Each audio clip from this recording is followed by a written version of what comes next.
Olá, começa agora mais uma edição do programa Bem Fazer, uma iniciativa da Casa de Vovó Dedé. Olha, não sai daí, tá? E aproveita que você chegou nesse momento, que está com o celular e acompanhando o programa, ou até mesmo na frente do computador. Pega esse link e compartilha aí com o máximo de pessoas que você conseguir, tá certo? Lembrando que nós estamos no canal da TV Dedé. Terminada essa edição, você pode conferir ela novamente, né? Depois de compartilhar aí com todo mundo. Além disso, você também pode maratonar, porque tem outros programas disponíveis no canal. O Brasil Encanto, o Projeto Revelarte, Sons da Casa. O Bem Fazer Musical também, que é apresentado pelo Bruno Leican, que vai ao ar toda terça-feira. Nós temos também o programa Acorda, com o jornalista Hamilton Nogueira, e o Cidade.som, com a Claudine Albuquerque, viu, gente? Olha, pega teu celular, aproveita também, vai no Instagram e já nos segue. Tá bom? O nosso arroba tá aparecendo aí na tela, que é o arroba Bem Fazer Oficial, o arroba da Casa de Vovó Dedé, onde você confere todos os cursos disponíveis aqui na casa, e o arroba oficial TV Dedé, que é onde você confere o que rola dentro da toda a programação da TV Dedé. Olá, gente, tudo bem? Olha só, a gente também não pode deixar de falar da Casa de Vovó Dedé. Se você mora em Fortaleza ou está de passagem pelo estado do Ceará, te convido a vir nos visitar. Quem sabe você também não se torna um colaborador? Estamos na rua Jerônimo de Albuquerque, 445, Barra do Ceará. Nós também temos o serviço de stream, também que permite que os jovens da Casa de Vovó Dedé continuem participando dos cursos de forma gratuita aqui. Basta você se tornar um assinante da dedeflix.com.br por apenas R$ 9,90. É isso mesmo, Letícia, por apenas R$ 9,90 mensal, para você se tornar um assinante e fazer todo esse projeto crescer cada vez mais, transformando a vida de quem passa por aqui. Reforçando, www.dedeflix.com.br. Agora, dado o recado, Letícia, o que a gente tem? Bom, agora nós vamos começar com saúde. Afinal de contas, ela é a nossa preciosidade, né, Lígia? Você tem crise de rinite e sabe que elas podem variar? Pois é. Ultimamente, ela tem me atacado aí de um jeito, viu, Letícia, que só Deus. Mas olha só, gente, você sabia que existem 3 tipos de rinite? Sabia, Letícia? E como sei, viu, Lígia? A crônica, a alérgica e a aguda. E você aí de casa, sabe como diferenciar? A gente explica no vídeo a seguir. Ultimamente, você tem percebido seu nariz entupido? Tem tido coceira no nariz, nos olhos e na garganta? Tem espirros frequentes e coriza? Pois se a resposta for sim para a maioria desses sintomas, provavelmente você tem rinite. E você sabia que existem 3 tipos de rinite? A rinite crônica é quando a pessoa não se recupera da inflamação. A alérgica é quando há muita poeira, ácaros, pelos de animais ou até mesmo cheiro de tinta. E a rinite aguda ocorre quando os sintomas duram até 10 dias e muitas vezes é chamada de resfriado. Ou seja, de modo geral, a rinite aguda ela tem cura e o paciente se recupera naturalmente. Já a rinite alérgica e a rinite crônica não têm cura, mas a doença pode ter seus sintomas controlados. Quanto ao tratamento, não existem remédios para a rinite, mas existem várias substâncias que podem ajudar o paciente a espirrar menos e podem auxiliá-lo a manter a coriza sob controle. A lavagem do nariz com soro fisiológico pode ser um bom aliado para aliviar o entupimento, assim como a boa higiene dos locais de convivência, evitando o acúmulo de pó e sujeira.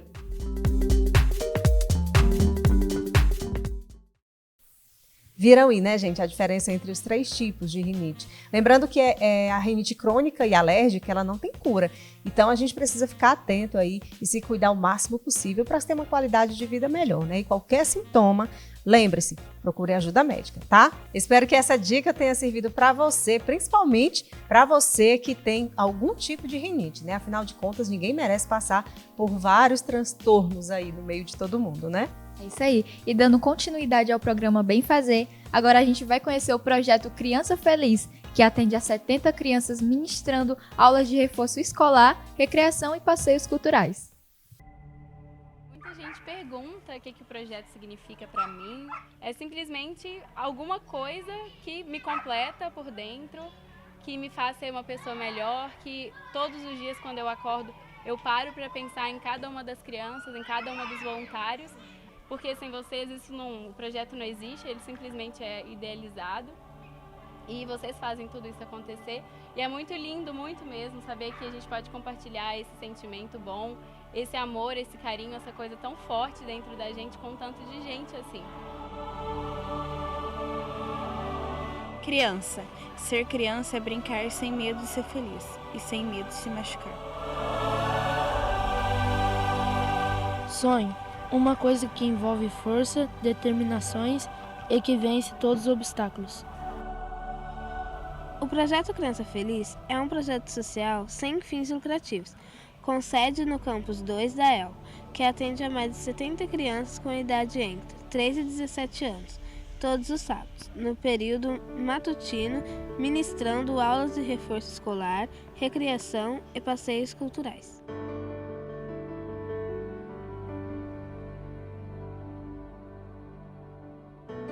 Os voluntários são, em sua maioria, universitários da EL e de outras instituições de ensino da região, que se dedicam a programar aulas, eventos e outras atividades para oferecer uma opção de crescimento intelectual e social às crianças dos bairros carentes de Lorena. Nossa maior missão é promover a cidadania e educação nas comunidades, criando novas perspectivas para crianças e jovens.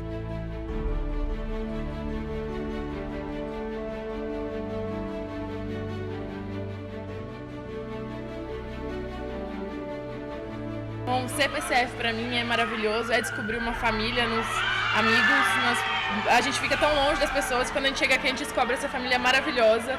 É alegria, é diversão, é vida, é união. Para mim é acordar sábado de manhã, saber que eu vou encontrar pessoas maravilhosas, pessoas que vão chegar com um abraço sincero, pessoas que vão chegar com um sorriso no rosto. E para mim a importância de fazer parte dessa família é saber que ela não é definida em uma palavra só.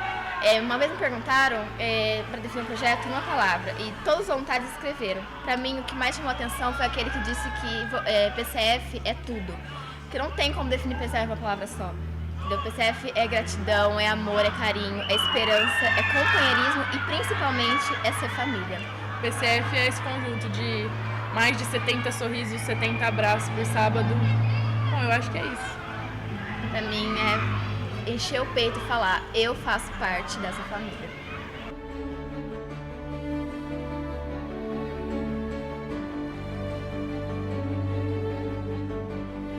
Eu já estou no projeto Criança Feliz há mais ou menos 3 anos, há mais ou menos 1 ano e meio como vice-presidente.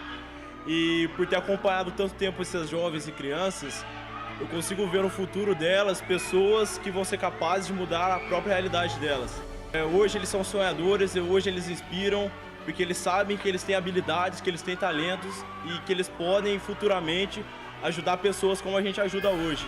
E eles vão ser bons pais, boas mães, eles vão ser bons amigos e eles vão ser principalmente profissionais de caráter e profissionais que vão poder mudar o meio que eles estão inseridos. Quer conhecer mais? Entre em contato com eles e seja um colaborador da maneira que você puder. Acesse também nossas redes sociais e confere tudo o que rola por aqui. O nosso Instagram, @BemFazerOficial. O e-mail projetobemfazer@casadevovódedé.org. Inscreva-se no canal do TVDD, deixe seu like e ative o sininho. O programa volta já.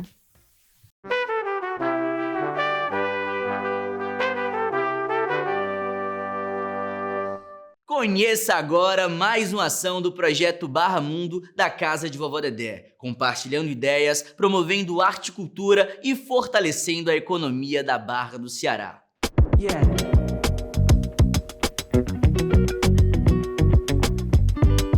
Está construindo?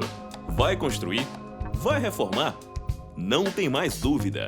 A resposta para todas as questões de acabamento da sua construção está na Global Construções. Trabalhamos com material de primeira qualidade e um atendimento especializado para realizar os melhores e mais seguros serviços de acabamento do ambiente que você está criando ou modificando. Tintas das mais variadas marcas e tipos, pias, torneiras, enfim, mas todo o material mesmo para o seu acabamento e tratamento hidráulico está na Global Construções. E então, não perca tempo, venha fazer o seu orçamento na Global Construções. Avenida Leste-Oeste 4752, Barra do Ceará.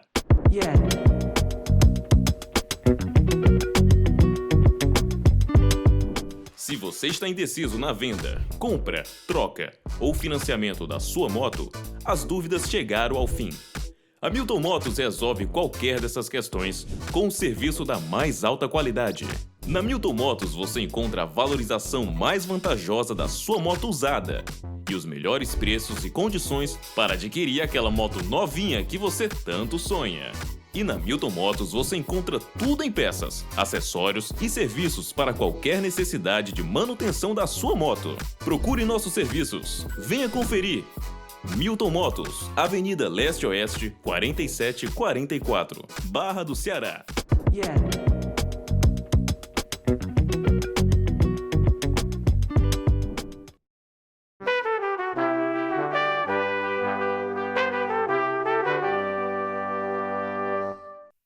De volta com mais um bloco do programa Bem Fazer e a gente já começa te fazendo um pedido. Pega esse link e compartilha aí com todo mundo, toda a tua família, para que mais e mais pessoas tenham acesso ao conteúdo que é gerado aqui no programa Bem Fazer, tá?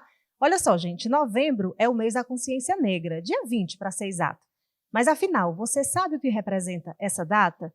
Você sabe o que é racismo estrutural e racismo institucional? Qual a sua origem e importância? Você já parou para pensar que a gente pode estar contribuindo para o racismo, seja no âmbito do trabalho, ou até mesmo quando a gente faz aquela chacota com o nosso colega, né? Ao frasear, pensa numa inveja branca, ou eu vou ali comprar um criado mudo, e por aí vai. Para falar sobre esse assunto, a gente recebe aqui em nossos estúdios o professor Bruno Lessa, né? Ele que é administrador, ele é historiador, ele é professor, coordenador do Laboratório de Inovação e Gestão da Universidade de Fortaleza. E para falar de racismo estrutural e institucional, e também qual é a sua diferença, né? A gente recebe você aqui com muito prazer, tá? Seja muito bem-vindo, que alegria te receber aqui em nossos estúdios. Eu que agradeço o convite e a oportunidade de contribuir com esse tema, com esse trabalho e esse debate tão importante. Bom, para começar aqui o nosso bate-papo, eu queria que você, professor, já começasse falando a diferença, né, entre o racismo estrutural e o institucional. O racismo estrutural, ele se remete diretamente à noção de estrutura, né? Parece óbvio, mas o que é a estrutura? A estrutura é um conjunto de relações históricas, ou seja, elas são construídas no decorrer do tempo, elas são objetivas, o que quer dizer que elas existem, elas são reais, não é uma abstração, um delírio da nossa cabeça, e elas ocorrem no decorrer do tempo e, nessa medida, elas habilitam as ações de algumas pessoas e constrangem, limitam as ações de outras.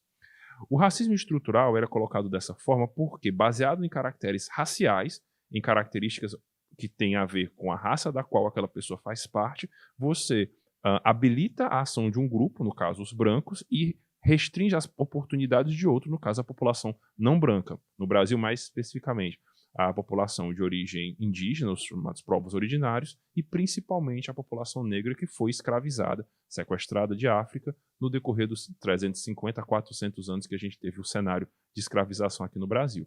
Então, o racismo estrutural é um conjunto de relações sociais que se expressam na sociedade, e à medida que elas se expressam, a gente consegue ver no momento que, por exemplo, os indicadores de violência mostram que o número de homicídios caiu, porém o número de mortes entre a população jovem negra ela aumentou no decorrer dos últimos anos. Por que isso ocorre?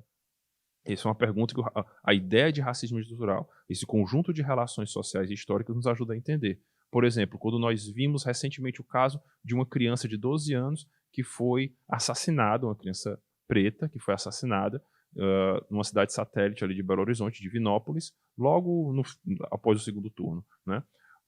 E outros casos de assassinatos de pessoas pretas e que não ganham a mesma notoriedade que teriam, como, por exemplo, teriam na França ou nos Estados Unidos. Por quê? Que no Brasil, onde a população negra é de fato maioria, quase 60% da população hoje se declara parda ou preta, nós não temos esse grau de indignação. É porque o racismo ele é uma categoria que estrutura as nossas relações. Mas não só essas relações objetivas, essas relações que estão fora de nós.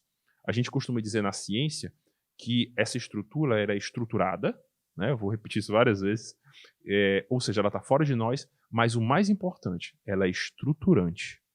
Como assim, professor?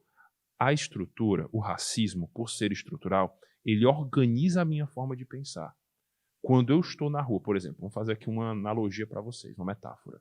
Vocês estão na rua, voltando à noite do trabalho, desceram do ônibus ou desceram do Uber, e vem uma moto com dois rapazes magrinhos, do cabelo de uma determinada forma, numa periferia, você já sentiu, né? Putz, vou perder minha carteira. Já deu aquele medo.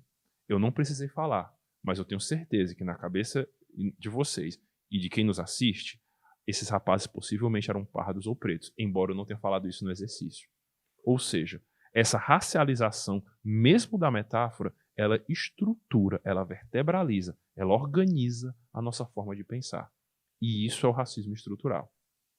Já o racismo institucional é como essas formas de racismo atuam nas instituições. Atuam nas empresas, atuam nas universidades, nos mais variados espaços nos quais nós convivemos. E, consequentemente, vai estar impresso nas leis, vai estar impresso nos processos seletivos. Como assim, professor? Nos processos seletivos, as empresas, via de regra, não são racistas. Mas, no momento que eu estipulo que para um cargo de chefia, um cargo de liderança numa empresa, eu coloco que eu preciso de inglês fluente. Em geral, o inglês fluente é uma habilidade de 4% da população brasileira. Para você ter um inglês fluente, é muito possível que você tenha tido uma escolarização de altíssimo nível. No caso, você chegar no mercado, eu estou falando inglês, no nível de fluência, conversar, de, enfim, ouvir, escrever, ler. E essa habilidade nesse nível vai ser numa sociedade no qual a raça determina a posição social da pessoa em larga medida, por conta da história de escravização, que eu acabei de falar, por conta da estrutura, né? Você acaba tendo um comportamento que é de uma empresa privada, que é de uma instituição, mas que é um comportamento racista. Entendeu?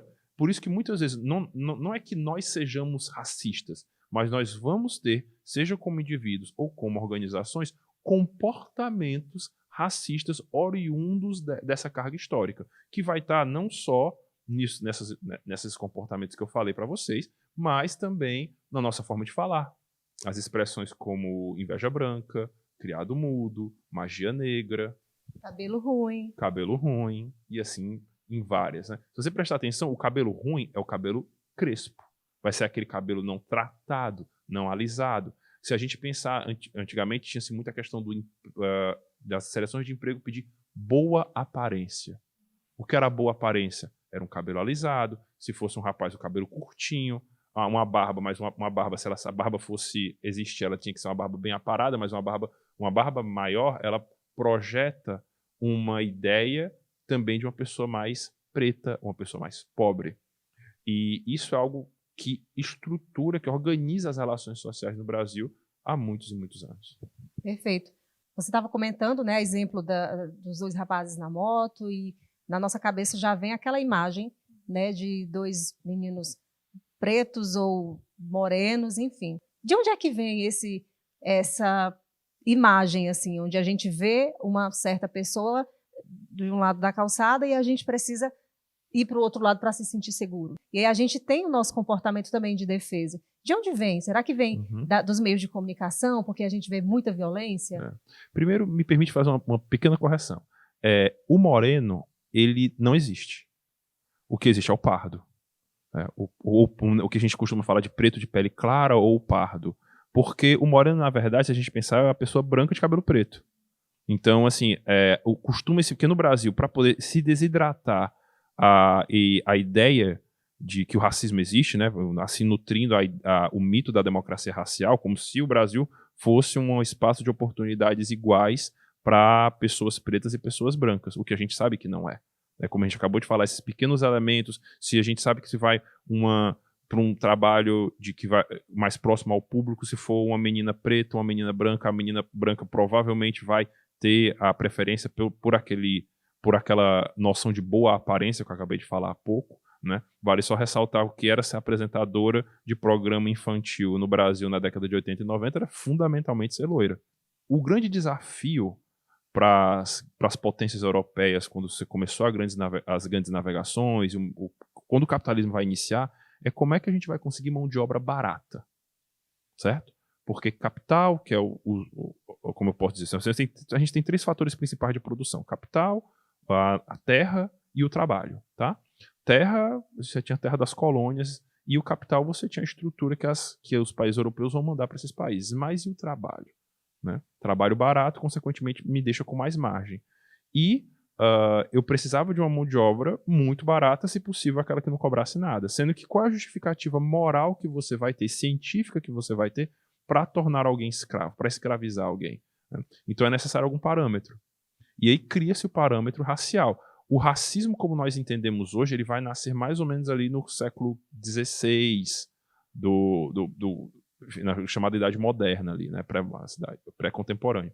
Exatamente como uma forma de fornecer um estofo pseudocientífico, ideológico, para que você pudesse escravizar aquele povo.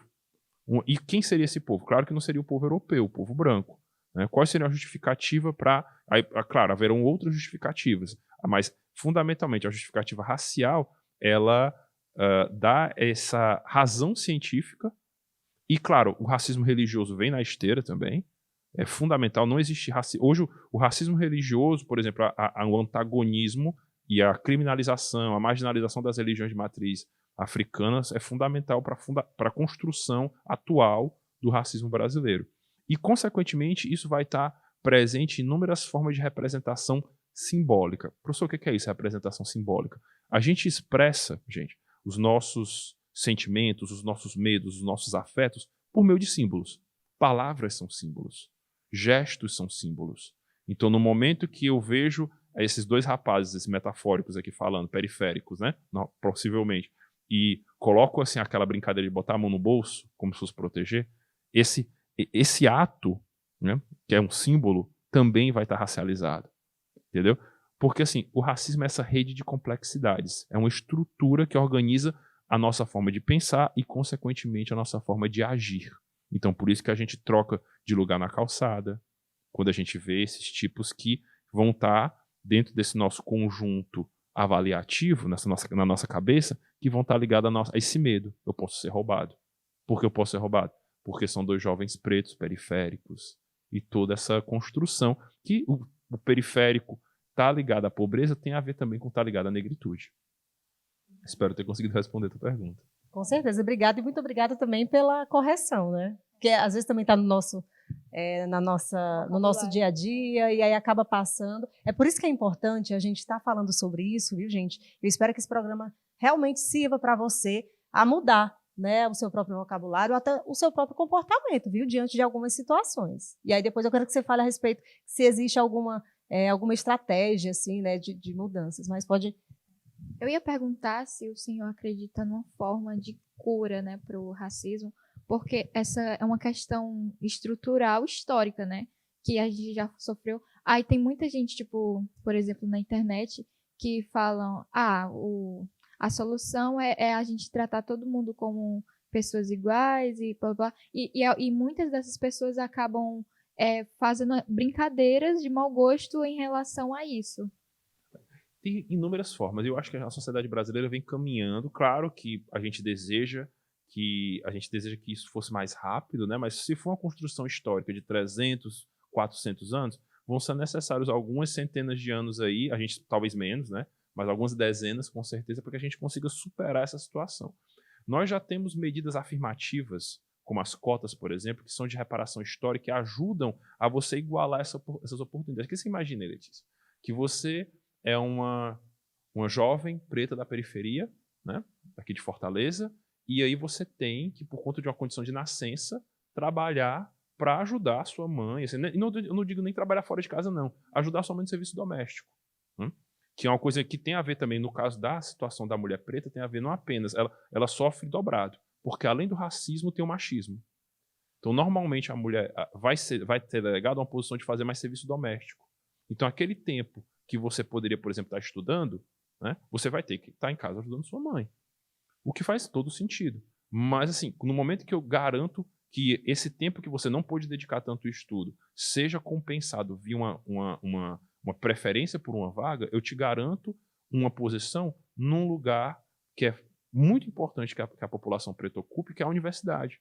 Porque no Brasil a universidade é fundamental, o ensino superior como um todo é fundamental para que você alcance cargos estratégicos, cargos de chefia.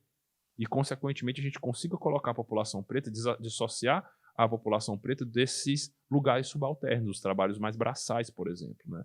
Quando a gente for ver livros didáticos da década de 90, por exemplo, é muito comum você ver nos papéis de médico, engenheiro, profissionais, advogados, né, por exemplo, pessoas brancas, representação de pessoas brancas. As pessoas pretas vão ser os cozinheiros, os pedreiros, só se tiver novela, os empregados. E quando você tem um protagonista preto, aí é o cara rico. Exato. A mulher é a protagonista da novela. Ou, no caso da gente tinha aquela novela que o título da novela já sugere bastante, que é da cor do pecado. A cor do pecado é o preto. Então, outra frase profundamente racializada, que tem a ver diretamente o preto com o pecado, com a demonização. Né? Eu desafio quem nos assiste a se perguntar, eu sei o que é, por exemplo, um orixá? Muitas pessoas não sabem. Porém, associa-se a imagem do orixá a uma carga negativa, como se fosse uma figura demonizável, inclusive, né? Uma figura de uma representação simbólica negativa, mesmo que não se saiba o que é. Ou seja, o preconceito, ele estrutura como essa representação simbólica, essa representação religiosa é vista pela sociedade. Então, as formas de superar é, primeiro, a gente combatendo isso em várias frontes. Combatendo via ação afirmativa, criminalizando os comportamentos racistas. É preciso lembrar a todos, todas e todos, que o racismo é crime, assim como a homofobia é crime, inclusive circunscritos na mesma jurisprudência, na Constituição de 88. Então, ou seja, não é uma questão de opinião. Não existe liberdade de expressão para ser racista. Não existe liberdade de expressão para cometer crime. A liberdade, as nossas liberdades na nossa democracia, elas são moderadas pela lei. Eu não posso fazer apologia às drogas, por exemplo, porque é crime. Eu não posso ter um discurso racista igualmente porque é crime. Tá? Então, é algo que a gente tem que lembrar, que além dessas instâncias valorativas, via ação afirmativa, nós também temos que ter ações repressivas, para que nós tenhamos essa contenção e evitemos esse tipo de comportamento e que acaba sendo insultoso, aí chamada injúria racial. Então, me corrija se eu estiver errada. Digamos, a gente pode dizer que as ações afirmativas, elas são uma alternativa para essa mudança de comportamento geral, né? Sim.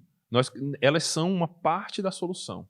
Não são as únicas, elas não, em tese, né, idealmente, elas não deveriam existir para sempre, mas eu creio que nós tivemos agora a revisão de 10 anos da lei de cotas, né, uma lei muito recente, e uma lei que causou inúmeras transformações na estrutura das universidades brasileiras. Você hoje tem... eu lembro que até um pouco antes da aplicação da lei de cotas, na Universidade Federal do Ceará, dos 150 alunos que entravam para a medicina, tinham 2 pretos. Né? De escola particular. Né? E a partir de 2013, se não me falha a memória, você já teve metade dos alunos que vinham de escola pública. Né? Então, um aluno que tem uma noção, que via de regra, em tese, teria uma noção mais próxima do que seria aquela realidade, e dentro desses 50%, você tem 25% de reserva aí, né, para a população preta. Então, ou seja, você tem uma transformação em quem na sociedade... Médico, é inegável que é uma profissão de prestígio social. Então, você vai ter mais gente preta e vindo dos povos originários entre essa população. Então, é o cara que vai para o médico, eu vou poder me ver no meu médico. Eu, como homem preto, vou conseguir ver um médico, esse cara vai conseguir entender certas questões que eu passo por ser um homem preto. Mas agora existe muito desafio também, né? Porque é um complexo. Em todo ambiente onde você está, onde você discute sobre o tema, porque isso também parte da questão da educação, né? Acho que quanto mais se escuta falar sobre o tema, mais as pessoas têm consciência da representatividade, né? E aí eu vou te fazer uma pergunta, né? Então, por que falar desse assunto? Por que é tão necessário a gente estar sempre batendo na mesma tecla, né? Para as pessoas compreender? Eu acho essa pergunta sensacional. Primeiro, a gente aprende por repetição. Se o público de casa lembrar como aprender o objeto direto, né? A gente via objeto direto, objeto indireto, aquela oração coordenada, assindética coordenada, não sei o quê. No 6º ano, no 7º ano, no 8º ano, no 1º ano do ensino médio, no 2º, no 3º, enfim, você viu a vida toda. E se eu perguntar para vocês se vocês lembram, provavelmente dizer, professor, lembro de nada. Porque caiu em desuso. A mesma coisa vale para qualquer conhecimento. A gente aprende por repetição. Então, é necessário que a gente esteja tendo sempre esses debates, como nós estamos tendo aqui, para que nós possamos nos lembrar do que são essas estruturas. Porque existe uma contracorrente também que quer dizer que no Brasil o racismo não existe, que é todo mundo igual, que racismo é mimimi, quando não é, que a cota é um privilégio, quando na verdade é uma reparação histórica. Vale a pena ressaltar que é importantíssimo frisar que ao ser alforriada, a população negra não tinha direito civil. Os nossos antepassados não podiam comprar terra. Não podia mesmo.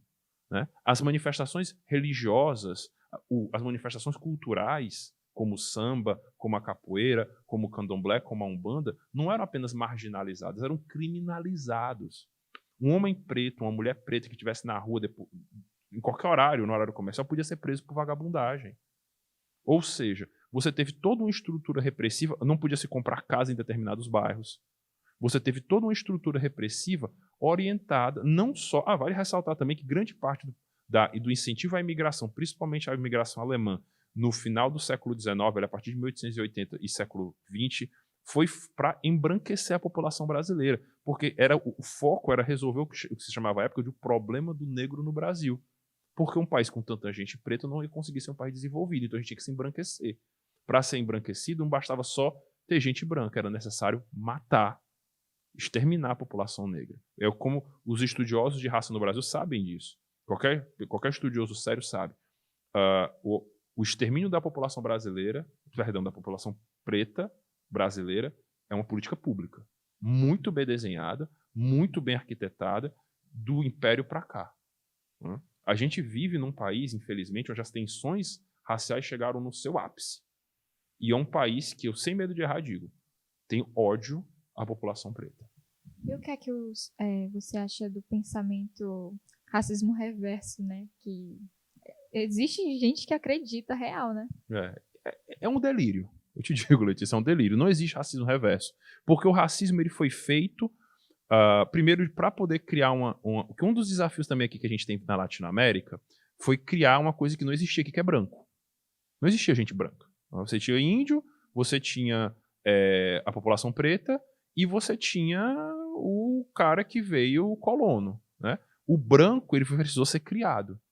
Então, assim, a racialização, em termos hierárquicos, ela ocorre tendo como padrão de existência, o padrão que todo mundo quer ser, é o branco. Né? Eu até brinco com alguns amigos, dizendo, se você é homem, branco, hétero, cristão, de classe média e tem todos os dentes na boca, acima de você só vai ter o quê? Sei lá, pensando naquelas pirâmides alimentares dos livros de biologia da quarta série, do quarto ano, o tubarão branco, sei lá, o tiranossauro rex, um negócio assim, sabe? Então, não existe racismo reverso porque ninguém deixa de ser empoderado por ser branco. Ninguém vai negar um emprego para uma pessoa, via de regra, por ser branco. Existe cota para a pessoa preta exatamente porque, se não houver uma reserva de vagas para aquela população, ela não vai conseguir entrar ali. Entendeu? É como, por exemplo, as pessoas... Tivemos inúmeras apresentadoras de programa de TV loiras e ninguém nunca questionou isso. Elas nunca foram alvo de racismo por serem loiras. Não, tinha aquela música da Loura Burra, então, é uma anedota. Ninguém deixou de ganhar emprego por causa disso. Porém, a Maju Coutinho passa diuturnamente por episódios. Se você abrir o Instagram dela, vão ter várias injúrias raciais, das mais torpes e agressivas possíveis. Aqui perto da gente também, né? A jornalista Emanuela, ela, assim, viveu momentos horríveis, né? Eu digo sem medo de errar. Por ser filho de uma mulher preta, irmão de uma mulher preta, a gente vive num país que tem que se curar desse ódio à mulher preta. Tem que se curar. Existe uma raiva, um ranço, e não é uma coisa que o professor, você está exagerando. Não estou exagerando, porque vocês acabaram de falar o que a Emanuele passa, o que Maju Coutinho passa, o que os filhos do casal, do Bruno Gagliasso e da Giovanna Eubank passam por serem meninos pretos. Entendeu? São violências que não têm explicação se não for por essas estruturas e instituições que eu acabei de comentar e como você acabou de falar. Se isso só ocorre de um lado, como é que pode existir racismo reverso? Porque o reverso a gente não vê. Agora é aquela história, né? Nós somos seres humanos iguais porque somos seres humanos, mas de que igualdade a gente está falando, né? Porque assim, uma coisa é dizer, uma pessoa branca é levantar a bandeira e dizer, mas direitos iguais todo mundo tem. Se um preto quer ser médico, ele que estude. Mas aí é onde entram as oportunidades, né? E as oportunidades, elas surgem, elas existem também por uma questão histórica, né? Sim. Então, Sim. assim, será que realmente todo mundo tem a mesma oportunidade? Acho que não, né? Porque existem bairros que são mais contemplados, com iluminação, com escola de qualidade, né? Existe, enfim, N razão. E você que tem uma instituição, que tem uma escola, algum espaço, uma empresa que você queira contratar, que queira convidar o Bruno para discutir esse tema dentro desses espaços, que eu acho que é importante, né? Quanto mais a gente dissemina a informação, mais pessoas vão ter acesso à informação, à educação, à comunicação e, consequentemente, o respeito com o outro. Que eu acho que quando a gente entende, né, que se eu te machuco com palavras, eu posso acabar com a tua vida. Eu concordo com o que você falou sobre essa questão que o sentimento dos outros, o sentimento de com quem a gente está conversando importa muito. Porque tem um literato, um escritor americano, estadunidense, chamado James Baldwin. Ele diz o seguinte: ser uma pessoa preta e relativamente consciente faz com que tu sinta raiva o tempo todo. Sendo que a raiva você consegue funcionalizar e tornar essa indignação em um motor para causar transformação social. Mas muitos colegas pretos, muitos amigos e amigas e amigues, eles acabam internalizando de um jeito diferente. É a depressão, é a raiva. Não, desculpa, não é a raiva. É aquela sensação de querer sumir. Entendeu? Eu passei por um ato, eu não queria. O que eu fiz para merecer isso, sabe? Você imaginava que você ser subalternizado, você não ter uma oportunidade, você ouvir que você não é bonito porque você não é branco. Mas eu não posso fazer nada, eu nasci assim, essa é a pessoa que eu sou, certo? Então, é por isso que é importante a gente ter esse tipo de conversa também, para que nós desmistifiquemos, nós tiremos esse véu, essa mentira, essa dissimulação de que somos todos iguais. Nós podemos ter algumas características biológicas que nos tornam similares, mas quando nós vamos para a sociedade mesmo, para a vivência em sociedade, o que vai condicionar, como vocês colocaram muito bem, inclusive, é o lugar de onde nós viemos, a família na qual nascemos. Isso é social. Então, assim, é uma coisa, um dizerzinho, como a gente diz aqui no Ceará, que eu gosto bastante, é o seguinte: para o organismo vivo, para o organismo biológico, para uma célula, para o nosso corpo, a organização, ela é um fato, né? O câncer é um desvio na conduta natural do organismo. Já para nós, enquanto grupo social, a organização é um acordo. É um acordo. É de falar a mesma língua, de ter respeito. Então, é fortalecer esses acordos, que as estratégias antirracistas, que esse tipo de debate sobre essas tensões étnico-raciais no Brasil, elas vão em direção. Então, assim, algo que eu tento deixar claro nas minhas oficinas é de onde isso vem, como é que nós fazemos para enfrentar, que não adianta ter, como eu posso dizer, um discurso dissimulado, bonito, que não resolve.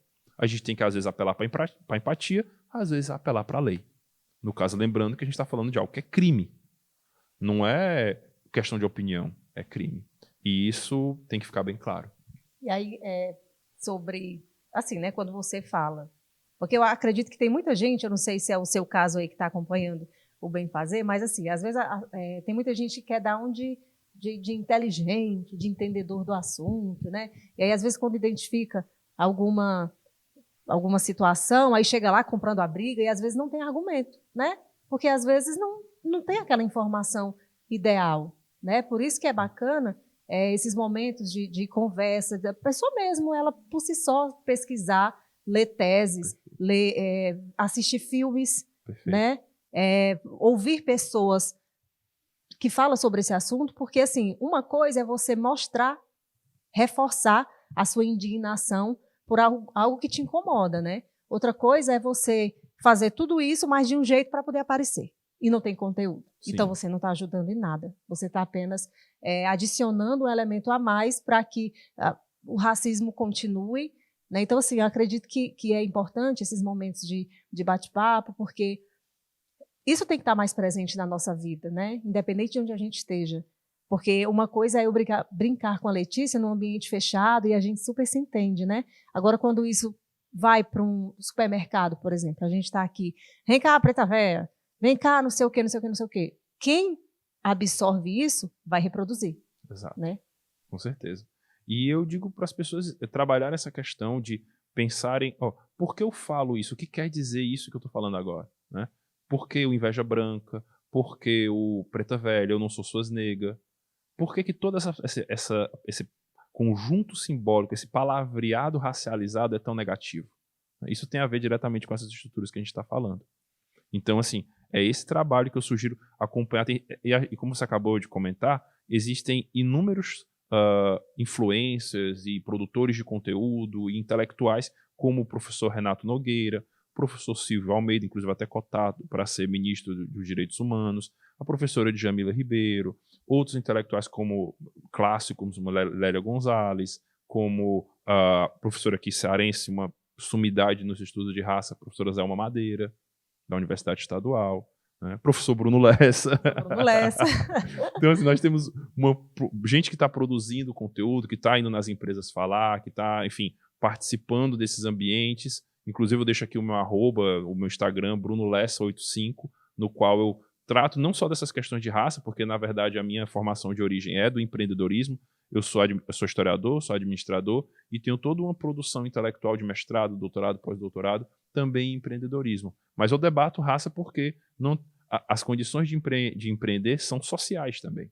Então, tem a ver com raça, tem a ver com gênero, tem a ver com todas essas questões. Perfeito. Mais alguma coisa, Letícia? Não, é isso mesmo. A gente só gostaria de agradecer a tua participação aqui. Muito obrigada por ter vindo e por falar desse assunto tão importante, né? Eu que agradeço mais uma vez o convite. Fico muito feliz em estar aqui. Fico muito feliz sempre em falar desse assunto. Maravilha. A gente também fica muito, muito contente, né? Assim, a cada edição que a gente se propõe a fazer, a gente traz convidados, instituições, assuntos que transformam, porque eu tenho certeza que o que foi colocado aqui tem feito a diferença, e eu tenho certeza que quem está em casa assistindo, né, ou pelo celular, ou pelo computador, ou pela sua TV smartphone, com certeza deve ter, como é que diz, acionado aquele sininho assim, vixe Maria, olha só o que eu fazia e eu não tinha noção do que eu estava fazendo, né? Então, é isso aí, gente. Eu espero que você tenha gostado dessa edição, e para você que tem uma organização, que tem um trabalho social aí na sua comunidade, que faz um trabalho social dentro da sua empresa, entre em contato com a gente, com a nossa produção, que a gente faz questão de trazer você aqui para mostrar todo o trabalho que você realiza, tá? Porque o importante aqui é a gente mostrar as boas ações, né, que transforme, que mude a vida de muitos, né, Letícia? Isso aí. E para ficar por dentro de tudo que rola por aqui, o nosso Instagram, @BemFazerOficial, o e-mail projetobemfazer@casadevovodedé.org. Inscreva-se no canal da TV Dedé, deixe seu like e ative o sininho. O programa volta já.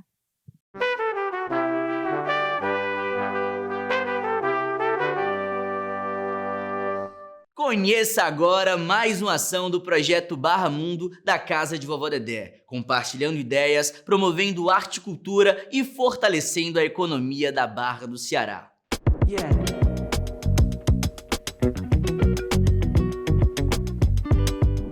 Você sabe que a Filadélfia Barbearia trata os seus cabelos dentro dos padrões do visagismo. Isso quer dizer que, por lá, o atendimento leva em consideração seu jeito de ser para executar um corte e tratamento capilar de acordo com todas as suas características pessoais. Na Filadélfia Barbearia, esse é o ponto máximo do seu atendimento. E tudo é feito dentro de um ambiente preparado com o que há de mais moderno.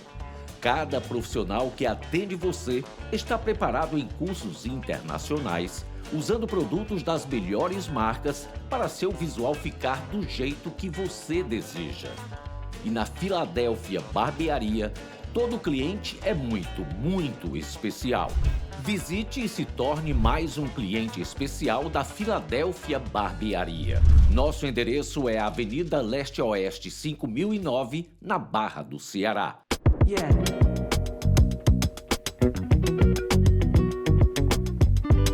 A Sorria Leste conhece a importância de um sorriso bonito, mas tem certeza de que a saúde bucal é bem mais do que isso.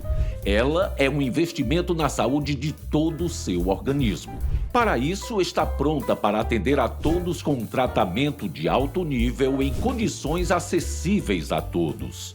Com a avaliação gratuita, a Sorria Leste preparou-se para oferecer o melhor tratamento ortodôntico, da extração ao clareamento, da elaboração de próteses aos tratamentos de canais, chegando à harmonização facial e todo o tipo de cuidado que lhe garanta o mais belo sorriso. Sorria Leste, a clínica dentária que lhe assegura a saúde bucal perfeita nas melhores condições econômicas. Avenida Leste-Oeste, na Barra do Ceará.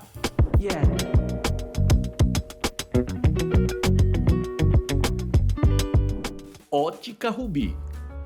Com 23 anos de experiência e 13 anos atuando na Barra do Ceará, a France, técnica em ótica e contatólica, tem todo o conhecimento para te auxiliar na melhor escolha para a sua visão perfeita. Óculos e lentes de contato sob medida. Venha para a Ótica Rubi e se encontre com o seu melhor visual.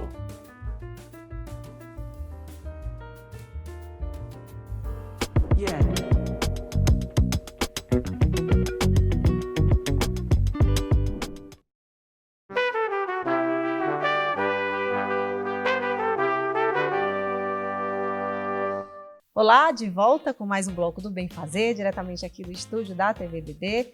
Você está gostando do programa? Olha, uma forma de você mostrar que realmente você está acompanhando a nossa edição de hoje, tá vendo esse espaçozinho aqui para comentário? Vai lá, coloca a tua impressão sobre o programa, sugere pauta que transforma também, tá? Colabora com a gente para a gente fazer o Bem Fazer cada vez melhor e alcançar mais e mais pessoas, né, Letícia? Com boas ações. A gente entende que quando mostramos aqui, né, ações positivas, com certeza alguém vai ser tocado e vai se inspirar, tá bom?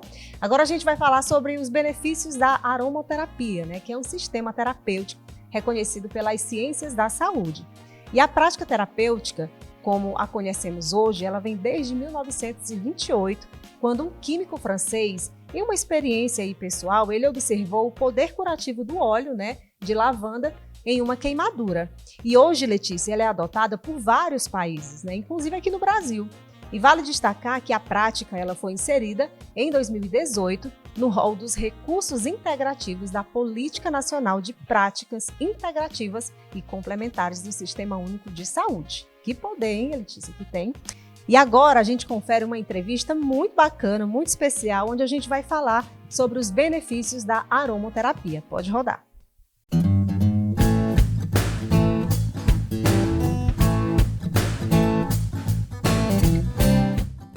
A gente vai falar agora sobre aromaterapia, que é uma prática muito comum que está sendo utilizada por muitos. Você já ouviu falar em aromaterapia? Você faz uso da prática? Você tem usado de forma corretamente? É sobre isso que a gente vai falar, sobre os benefícios da aromaterapia. Para iniciar o nosso bate-papo, a gente está aqui com a fisioterapeuta Daniele Rodrigues. E para começar aqui essa conversa boa, essa conversa maravilhosa, a gente preparou aqui um momento para nós, né? Enquanto a gente faz boas vibrações, a gente preparou aqui o que a gente pode considerar uma forma de aplicação da aromaterapia, pronto, que é no difusor. Pronto, então a gente vai utilizar aqui nesse momento, enquanto estamos no estúdio, né? Nós preparamos como, Daniele? Nós utilizamos um mix de óleos essenciais, mais algumas gotinhas de lavanda. A gente colocou aqui no difusor com 500 ml de água, é isso? Isso. Pronto, agora a gente vai ligar, né? Porque enquanto a gente tem essa conversa boa, preparar o nosso ambiente, deixando ele mais... Perfeito. Olha só, gente, que delícia. É uma delícia, um cheirinho maravilhoso. Maravilhoso. Se vocês pudessem sentir, iriam aproveitar esse efeito, né? Perfeito. Dani, para a gente começar aqui o nosso bate-papo, eu queria que você explicasse para as pessoas de casa qual é a diferença entre os óleos essenciais e as essências. Porque existe uma diferença, né? É bom explicar isso para as pessoas, porque tem muita gente que utiliza de forma errada, né? Tem algumas pessoas que utilizam as essências achando que estão usando os óleos essenciais, quando na verdade não estão, né? A essência ela é um produto feito quimicamente em laboratório para trazer um aroma para a gente, ou no ambiente, ou para a gente fazer uso em algum cosmético, algum produto. Já os óleos essenciais, não, eles são extraídos diretamente das plantas, do caule, das folhas. Eles são feitos dessa forma para que a gente tenha uma aplicabilidade mais terapêutica dos óleos essenciais. Essa é a grande diferença. As essências, elas não podem ser consideradas uma forma terapêutica, uma forma de tratar alguma disfunção ou patologia. Já os óleos essenciais, eles podem ser feito um uso para esse objetivo, né? Pronto. Então essa é a principal. Perfeito. Agora me diz uma coisa, para que serve, de fato, os óleos essenciais? Aí a gente tem um leque muito grande, muito importante para a gente abranger. Porque assim, ele pode tratar males físicos, como as dores articulares, dores por alguma lesão que você teve. Pode ser tratar a parte psicológica, né? Que você pode tratar efeitos como a insônia, ansiedade, transtornos que hoje em dia está fazendo parte do nosso cotidiano, né? Com mais frequência. E pode ser utilizado também como forma terapêutica mais voltada para os dois em conjuntos, né? Eu, como fisioterapeuta, tentei fazer essa fusão, né? Da parte psíquica com a parte mais biológica, né? Que é o uso dos óleos para as dores, para as lesões, para as tensões, né? E aí você faz o casamento perfeito, né? Você pode tratar males desde que vão dores de gargantas, febre, dores de cabeça, dores articulares, né? Que muitas pessoas têm. Então você pode fazer o uso dos óleos essenciais para ir amenizando essas condições, né?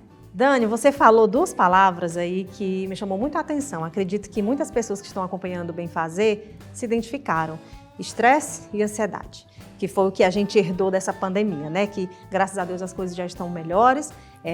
A gente espera, claro, né, que daqui nos próximos meses as coisas fiquem bem mais controladas e a gente só fala de pandemia daqui a alguns anos. Mas eu quero saber de você que tipo de óleo, né? Qual é o óleo específico que pode curar, digamos assim, ou ter um controle maior sobre a ansiedade. E aí, já aproveitando o momento, né? Eu queria que você já aproveitasse e fizesse aqui, me utilizasse, né, como modelo, que pegasse algum óleo e aí você já vai mostrando como é que funciona a forma mais correta, né, das pessoas utilizarem. Eu posso tomar como exemplo um que eu acho que muita gente já conhece, assim, de ouvir falar. Existem algumas aplicabilidades do óleo, né, dos óleos essenciais, né, como para que eles causem esse efeito, né? A gente pode fazer como a gente fez agora, né, no difusor, e ele também vai tratar, porque o que determina é o tipo de óleo que você vai usar, né?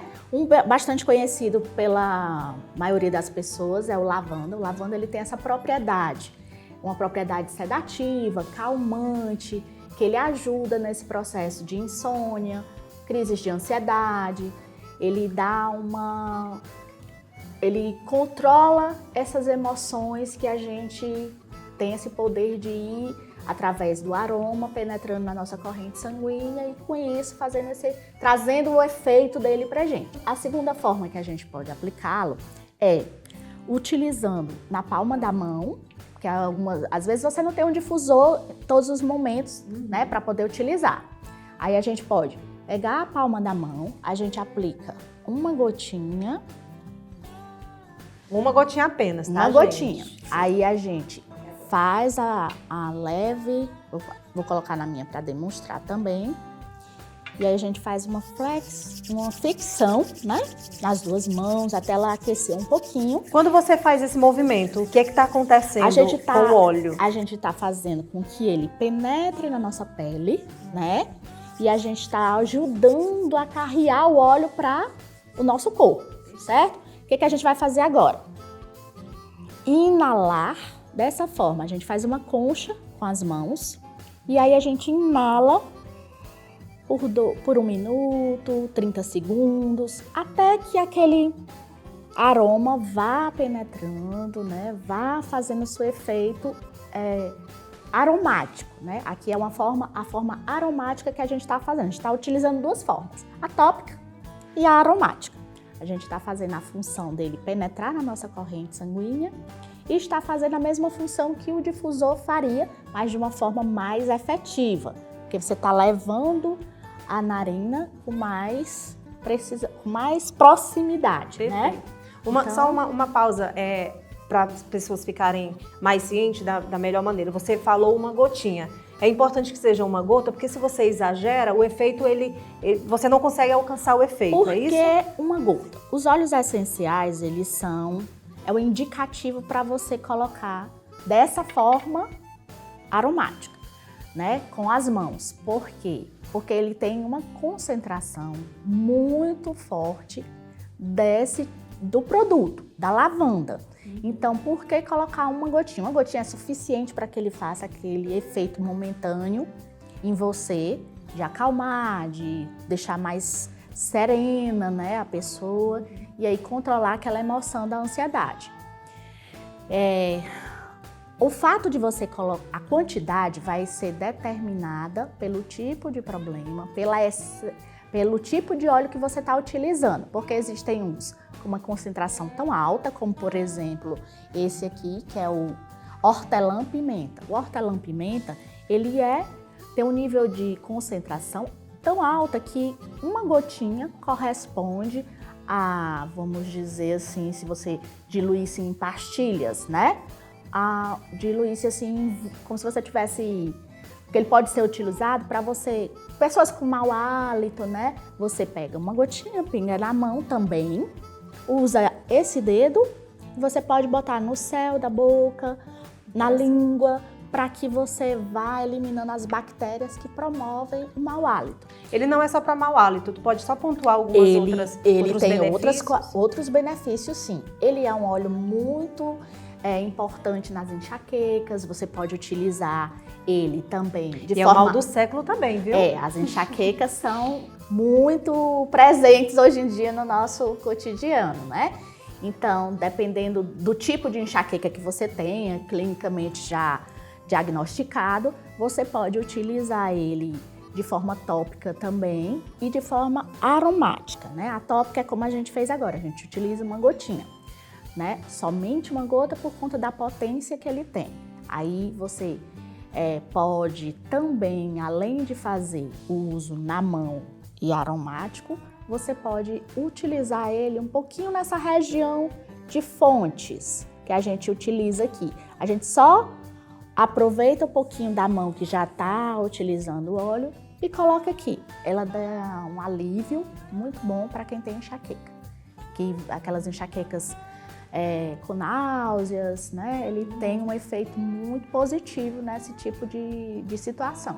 Daniele, você enquanto fisioterapeuta, né, de que forma a aromaterapia ela pode estar ajudando aí na profissão, digamos assim, né?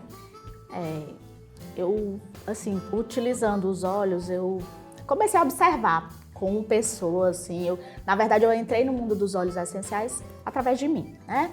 Algumas situações como dores articulares na coluna, no joelho, a própria insônia, né, nesse momento pandêmico. E aí eu comecei a observar que eu poderia, quando eu comecei a estudar sobre o assunto, fazer minha formação, comecei a ver, poxa, por que não trazer isso mais para próximo da fisioterapia, né? Por que não utilizar também desse meio na fisioterapia? Então eu comecei a aplicação dos óleos, tanto como forma aqui inalatória, que a gente está fazendo o uso aqui com o difusor, né? Essa forma aqui da aroma mesmo, no ambiente em que eu estava atendendo os pacientes, como também tópica, né? Utilizando a diluição correta do óleo essencial, porque a gente deve diluir para fazer uma aplicação numa massagem, uma aplicação numa liberação miofascial, que são liberações de tensões, liberações de pontos que causam dor, como nas próprias articulações. Tem gente que tem processos de artrose, artrite, sente muitas dores, então eu buscava os óleos que mais se adequavam àquele paciente e faço a aplicação no momento final do atendimento, ou ele faz o atendimento todo voltado para isso, utilizando os óleos, né? Como numa massagem terapêutica, que você pode fazer o uso completo dos óleos. Então, trouxe ele mais perto da minha profissão, utilizando dessa maneira. Perfeito. Agora me tira uma dúvida. Falar dos benefícios de cada óleo, né? A gente pode conseguir enumerar diversas, mas, por exemplo, é preciso quantas vezes por semana, ou é um período que você faz um tratamento e depois esquece os óleos, ou isso é para a vida toda? Como é que funciona? Eles são. Alguns são para a vida toda, assim, você pode utilizar por longos períodos, desde que você use na concentração correta. Porque da mesma forma que o uso incorreto de uma medicação pode lhe trazer danos, com os óleos essenciais também, porque eles são naturais, são extraídos da natureza, mas eles têm concentrações. Se você exagerar nessa concentração, você pode torná-los tóxicos para o seu organismo. Então, a gente tem que sempre buscar um profissional da área, né, que ele possa fazer uma avaliação. Tá, eu tenho um problema com a insônia, eu não durmo bem, e aí ele vai determinar para você, pessoalmente, porque é muito importante fazer uma individualização desse uso, porque da mesma forma que um óleo pode funcionar bem em mim, pode não funcionar tão bem em você, né?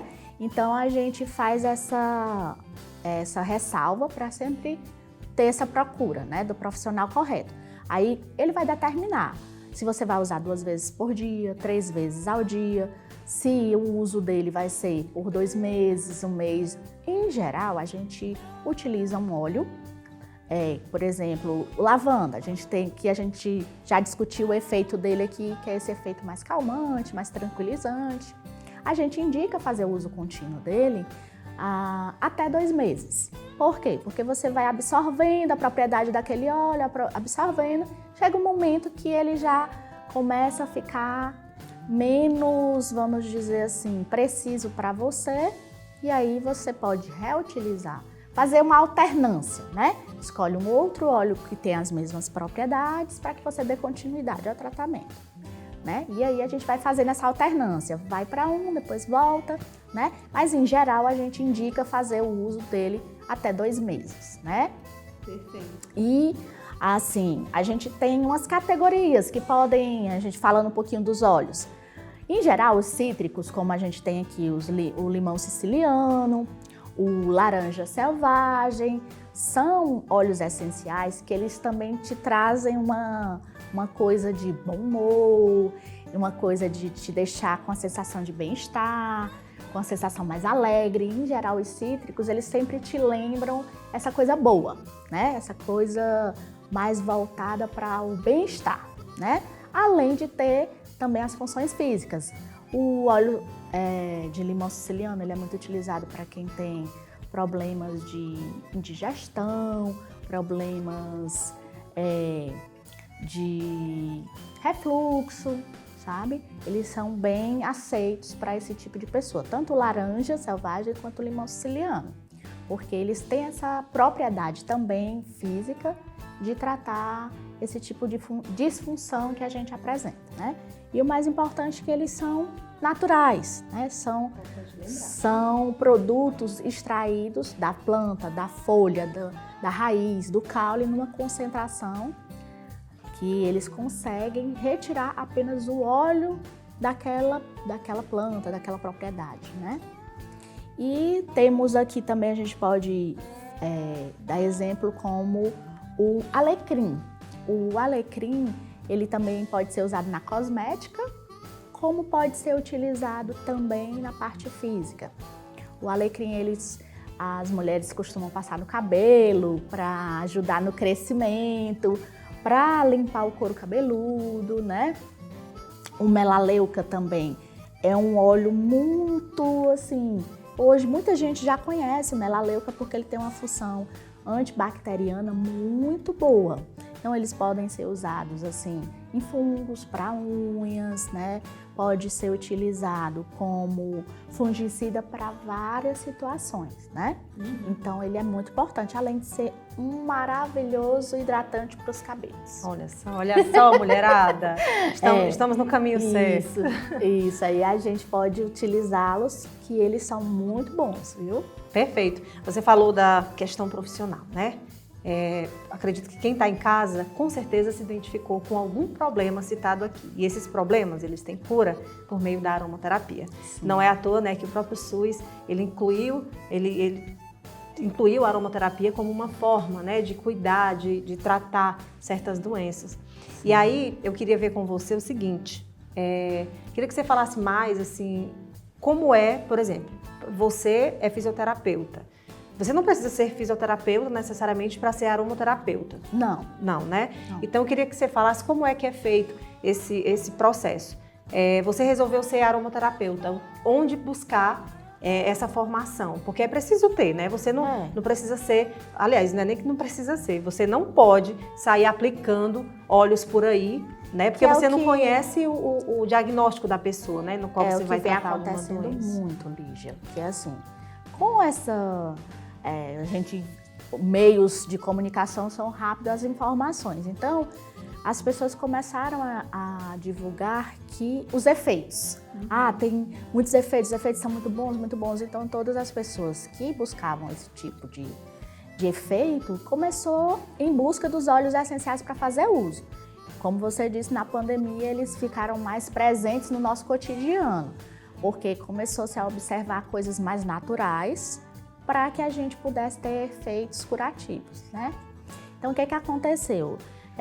A gente começou a ver muitos casos de intoxicação, queimaduras, porque os óleos nem todos podem ser aplicados diretamente na pele. São pouquíssimos, por isso a presença do profissional te indicando é importante, né? E aí você busca esse conhecimento através de cursos. Existem formações para aromaterapia e aí você faz com uma carga horária adequada. Não existe ainda uma legislação para esse profissional, mas existe a formação conceituada, né? As formações que realmente têm validação por conta da carga horária, né? Para você fazer um curso de aromaterapia, você busca escolas com carga horárias que vão desde 500 horas, 600 horas, porque, como eu disse, o leque e as possibilidades são enormes, né? Então, você precisa ter uma carga horária que te mostre todas as possibilidades, né? E cuidados que você tem que ter com esse tipo de produto, né? E aí, você fazendo essa formação, você consegue ficar habilitado para fazer uma avaliação, para indicar o uso do óleo, para dizer a quantidade individual para cada pessoa. Perfeito. É isso aí. Então, para você que está acompanhando o programa, saiba, gente, que não pode sair aplicando óleo aí porque comprou um kitzinho baratinho, né, na internet, comprou um kit barato aí do seu amigo. Não é porque você comprou o kit que você vai sair curando a doença de todo mundo, né? Todo mundo tem o seu eu próprio, tem as suas especificidades, e é por isso que é preciso ter, sim, esse acompanhamento profissional, que é para também não cometer nenhuma loucura com o próximo, né? E aí, já aproveitando a oportunidade, você que é fisioterapeuta, você estudou para isso, é qualificada para isso, eu queria que você já aproveitasse e deixasse aí os seus contatos, né, para as pessoas que estão acompanhando, para tirar alguma dúvida, né, alguma coisa que não ficou claro para a pessoa que está acompanhando, que fale com você. Certo, assim, antes de eu passar os meus contatos, eu queria, assim, também dar uma dica, né, sobre os óleos. O que acontece muito hoje no mercado? Existem várias empresas que têm os óleos, né, que vendem os óleos essenciais. Aí uma dica para quem vai adquirir um óleo essencial e tal, porque é um investimento, de certa forma, um pouco mais caro, né? Porque como ele é extraído de plantas, ele tem um custo maior, né? Então a gente indica assim, olhar vamos supor, a qualidade desse óleo, né? Porque muita gente está vendendo dizendo que é óleo essencial, quando na verdade ele não é, né? Ele é uma essência diluída, ou ele tem uma concentração do óleo tão baixa que não vai fazer aquele efeito, né? E aí você vai achar que o óleo essencial não foi bom para você, não atingiu o seu objetivo, né? E aí você tem que olhar esse tipo de situação. Aí você pode pesquisar, existem poucas empresas, isso é fato, que tem essa certificação. você vai olhar sempre na caixinha do óleo se existe essa certificação de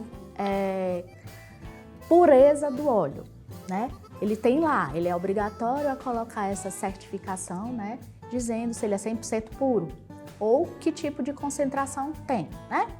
Então é um cuidado importante. Como fisioterapeuta, eu fui introduzindo nos meus atendimentos o uso desses óleos, né, para fazer o meu atendimento. E assim, qualquer dúvida, qualquer indicação ou situação, você pode me encontrar nas redes sociais. Perfeito. Então é isso. Se você também quiser, né, tirar mais dúvidas em relação aos óleos, quiser adquirir também, ela é profissional, ela é a pessoa ideal para te explicar a forma correta de utilizar ou até mesmo fazer sessões, né? Fazer sessões individuais ou tentar entender também qual é o seu problema, enfim. Sempre a busca profissional ela é indispensável, né, Dani? Dani, a gente agradece aqui a tua participação, tá? Obrigada por trazer esse tema, por esclarecer algumas dúvidas. Eu vou aderir a essa alternativa. Ainda né? tem muita informação sobre esse assunto, né? Esse assunto é muito... Tem tantas possibilidades, né? Que a gente pode, né, depois ver umas outras possibilidades de falar mais sobre isso, se alguém desejar, né? Assim desejar. Maravilha. Então é isso aí, gente. Você que está acompanhando o programa, espero que você acompanhe mesmo, assim, que você comente aqui do lado, tá? Se você já faz o uso dessa terapia, digamos assim, conta pra gente aí a tua experiência, tá certo? A gente está aqui para receber também pautas que transformam. Então, se você tem alguma instituição, se você faz algum trabalho bacana dentro de empresas, né, empresas públicas, empresas privadas, não importa a boa ação que você promove. O que importa é você mudar vidas. E o Bem Fazer ele existe para isso, né? Aqui é um palco das boas ações. Então, fica com a gente. Tá aqui também o nosso e-mail para você mandar pautas que transformam, tá certo? E é isso aí. A gente volta aí no estúdio.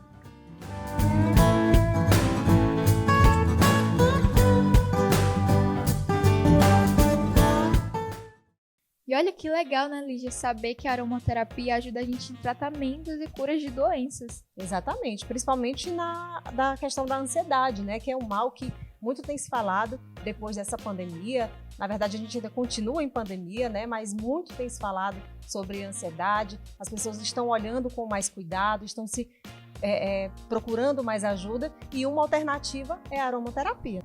A gente fala agora de um serviço de transmissão, né, da Casa de Vovó Dedé, que é a ddflix.com.br. Com R$ 9,90 você se torna um assinante e todo esse investimento possibilita que os jovens aqui da casa continuem participando dos cursos, né, de música, de audiovisual, de forma gratuita, tá?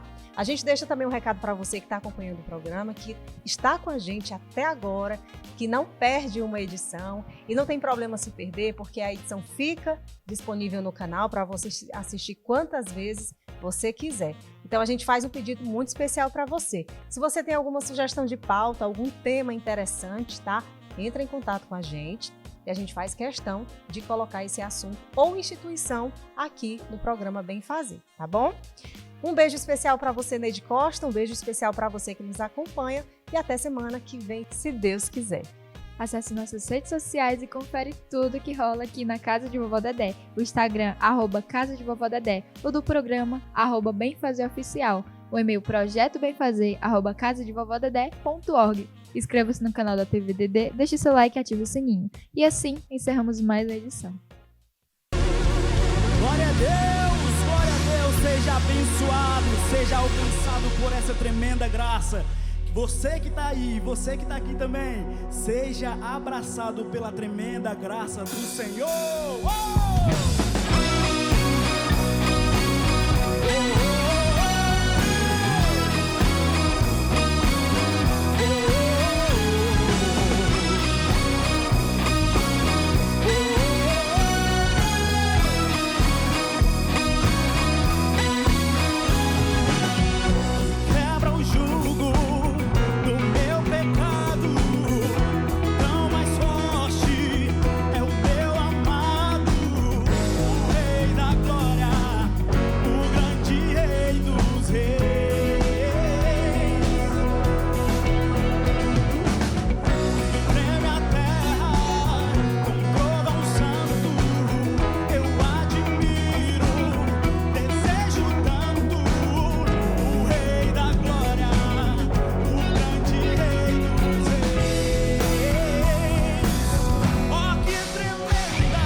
que fez por mim. Digno é o Cordeiro de Deus, digno é o Rei que a morte venceu. Digno é o Cordeiro de Deus, digno é o Rei que a morte ele venceu. Digno é o Cordeiro de Deus, para todos sempre digno. Digno é o Rei que a morte venceu. Digno é o Cordeiro de Deus, digno, digno, digno. Oh, que tremendo!